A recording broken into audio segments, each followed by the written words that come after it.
என்ன பெரியவரே, ஏன் இப்படி அவசரப்பட்டீங்க? அம்மா, இனிமே அவனை விட்டு வைக்க கூடாதுமா. அவனை தான் நான் பாத்துக்கிறேன்னு சொன்னேன்ல, அப்புறம் நீங்க ஏன் இப்படி பண்ணீங்க? அம்மா, அவனை சும்மா விடக்கூடாதுமா. நீங்க அவனை நம்பி எங்கேயும் போகாதீங்க, அவனை பார்க்காதீங்க, அவன்கிட்ட பேசாதீங்க. பெரியவரே, அவனை நான் அவன் வழியில போய் கொல்லுவேன். என்ன பெரியவரே, புரியலையா?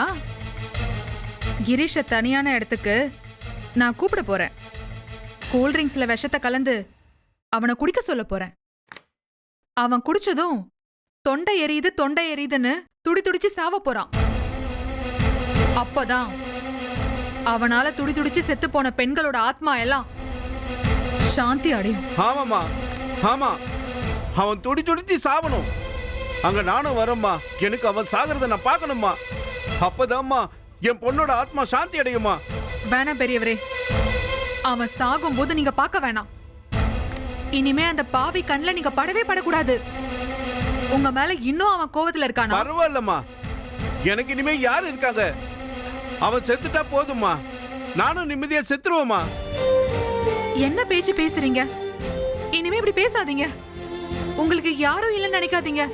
நான் இருக்கேன், ரஞ்சித் இருக்கான். அம்மா, வீணா உன் மேல கொலைப்பழி வரக்கூடாதும்மா. வேணாம்மா, நீ அவனை கொல்ல வேணாம்மா, நான் கொல்றேம்மா. வேணா பெரியவரே, அவனை நான் பாத்துக்கிறேன். இது கொலை இல்ல, தண்டனை. தப்பு பண்ண அவனுக்கு தண்டனை கொடுக்க போறேன், அவ்வளவுதான். நீங்களே சொன்னீங்களே, அவனுக்கு சட்டம் எல்லாம் போட்டுக்கிற சட்டம் மாதிரின்னு. அதனால அந்த சட்டத்தை நானே கையில் எடுக்க போறேன். அவனை கொல்ல போறேன். அதெல்லாம் சரிம்மா, உன்னால அவனை தனியா கொல்ல முடியுமா?